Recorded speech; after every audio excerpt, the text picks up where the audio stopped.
This is Paul Turner, the Immigration Barrister at Imperium Chambers. I've had a number of requests for a follow-up video following the last video, which dealt with what the consequences were in respect of the proposed consent orders and the way forward for those people contained within the Balajigari cohort. In particular, people with statutory appeals have asked me where they stand in respect of the right to work and the right to study and other rights. So I thought it would be helpful to delineate once and for all, as I see it, in particular the rights to work, etc., and the general position of all those people that have been refused under paragraph 3225. Now, broadly speaking, they fall into four categories. The first category is those individuals that have made an application for leave to remain in time, and that application is still outstanding, and that's an application for Set O on the basis that they've completed 5 years as a Tier 1 migrant. Now, for those individuals, their leave will continue under Section 3C until a decision is reached.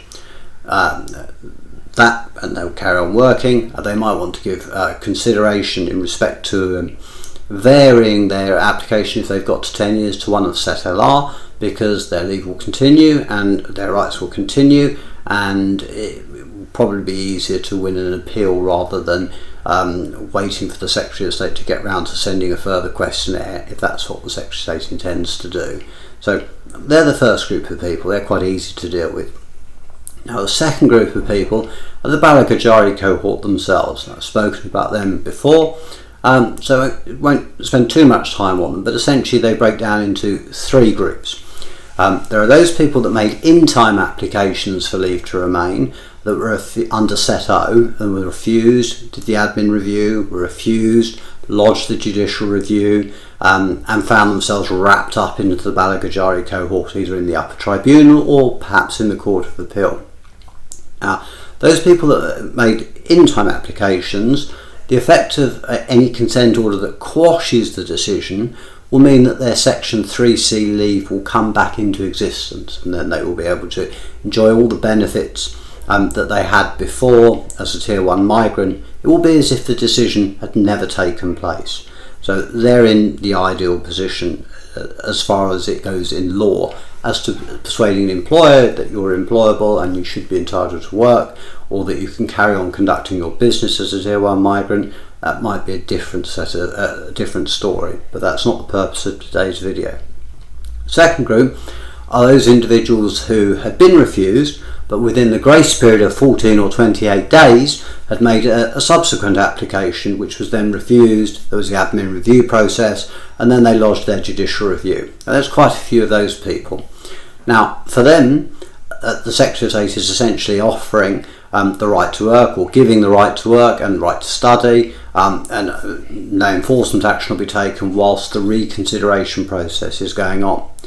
For those individuals, their Section 3C leave is not going to spring into life, because by virtue of two decisions that came out, which was one in the Upper Tribunal, Junaid Ahmed, and curiously by the same name, another case, Ahmed in the Court of Appeal, they said that an application made within the grace period of 14 or 28 days, depending on the time it was made, is a valid application, so it wouldn't be refused under the rules on that basis, but the grace period doesn't have the effect of extending leave, which quite a lot of people thought that it did, or that the wording of paragraph 39E and 276B could be construed as to effectively extending leave.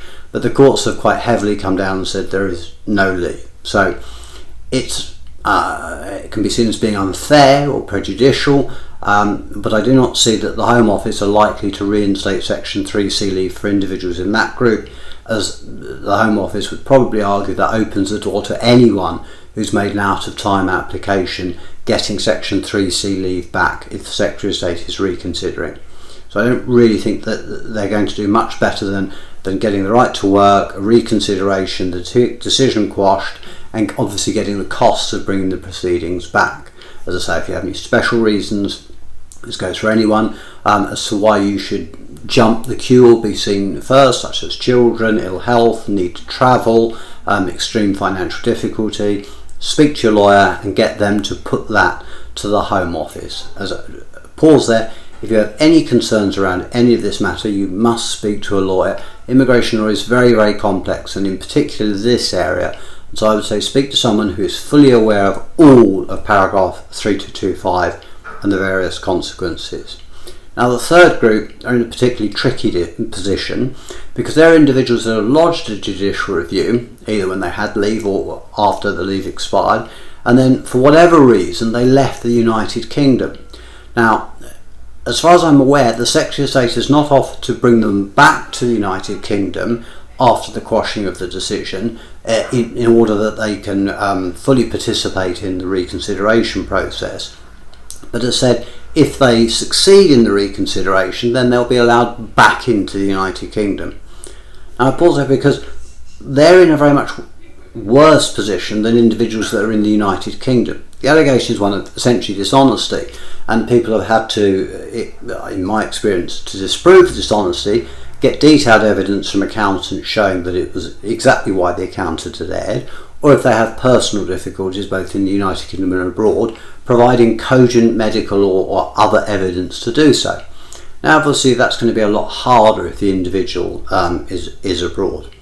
What adds to that is whilst the Secretary of State has offered to reconsider, must reconsider in compliance with Balajigari, which says essentially there needs to be a minded to refuse letter or give people the opportunity to explain.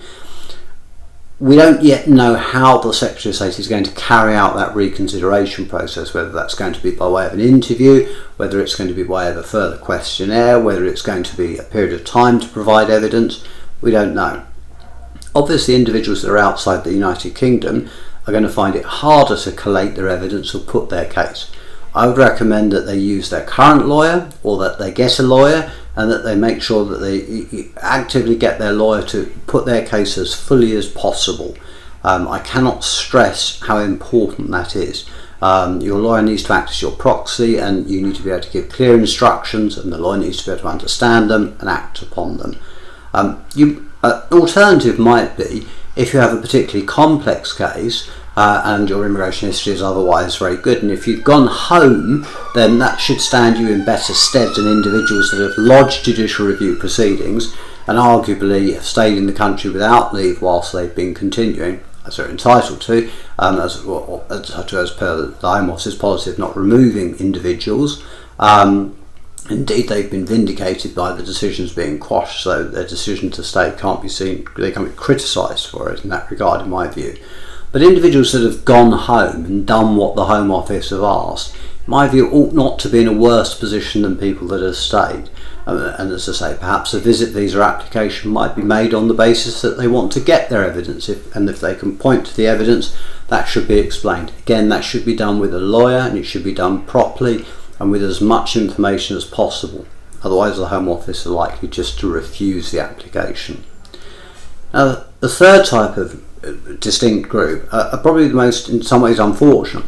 These are individuals that have got a set LR application or appeal outstanding.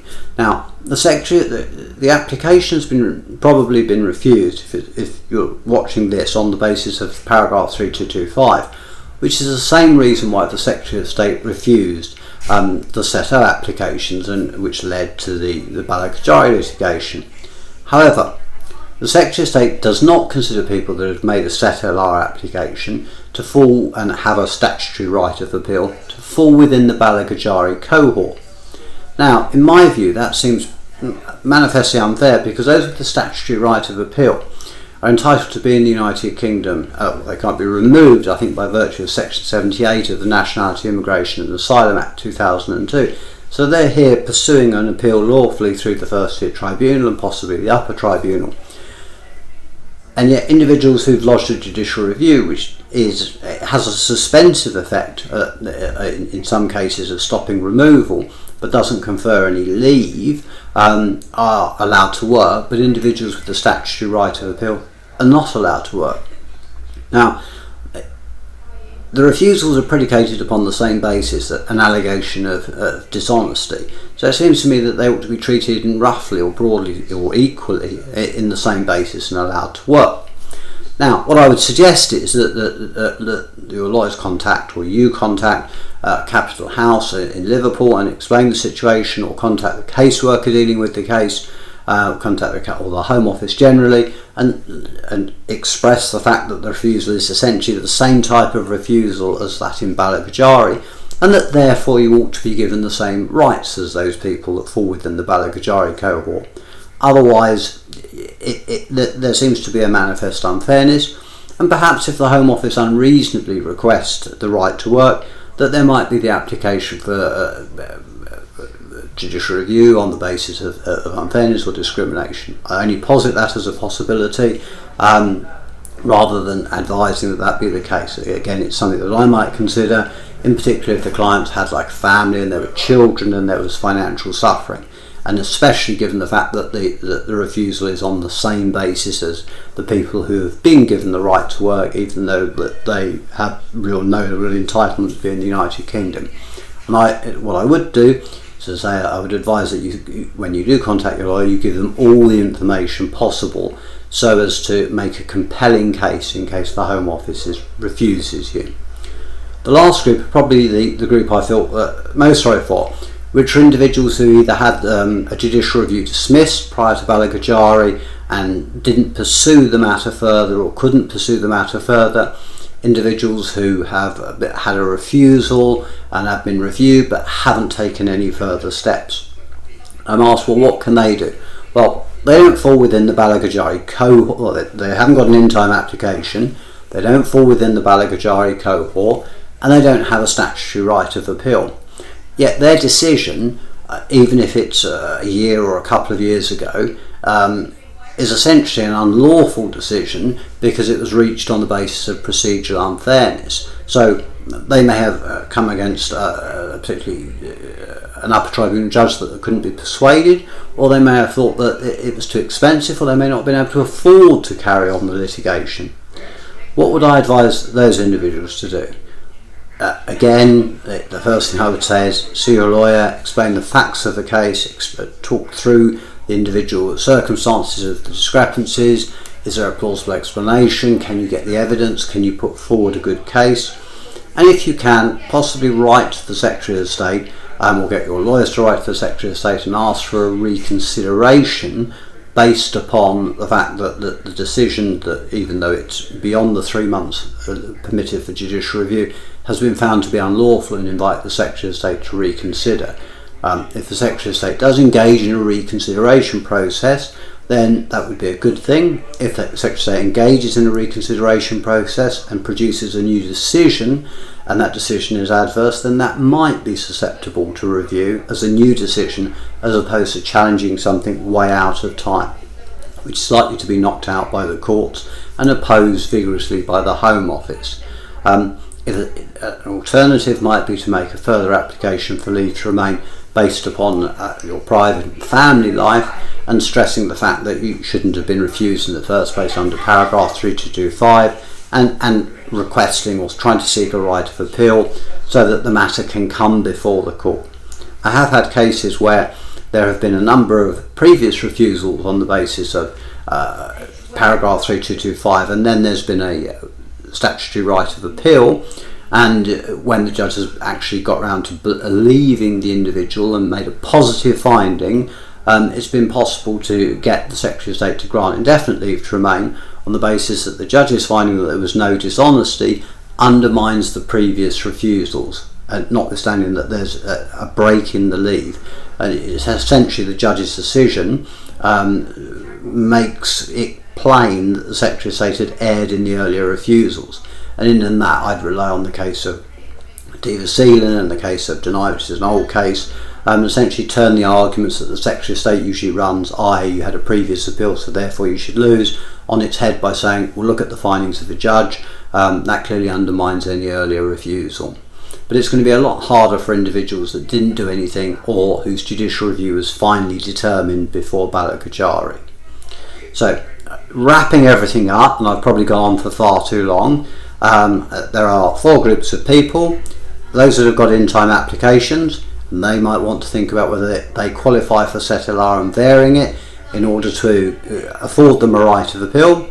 The Balajigari cohort, which divides into 3, those that made in-time applications who will get their Section 3C leave back, those that made out-of-time applications that will have the right to work, and the right to study, but are not likely to get their Section 3C leave back, and the individuals that have left the United Kingdom that will struggle and will need to do a lot of work to make good their case. Third group, those people that have statutory appeals but are not afforded the right to work. They will want to contact their lawyers to try and argue that they should be treated as if they fall within the Balajigari cohort. And lastly, individuals whose either applications were either refused or they didn't do anything, they might want to consult a lawyer to try and seek to reopen the case, if not to make a fresh application based upon the new evidence and seek to get a right of appeal and seek to clear their name and hopefully secure leave in the United Kingdom.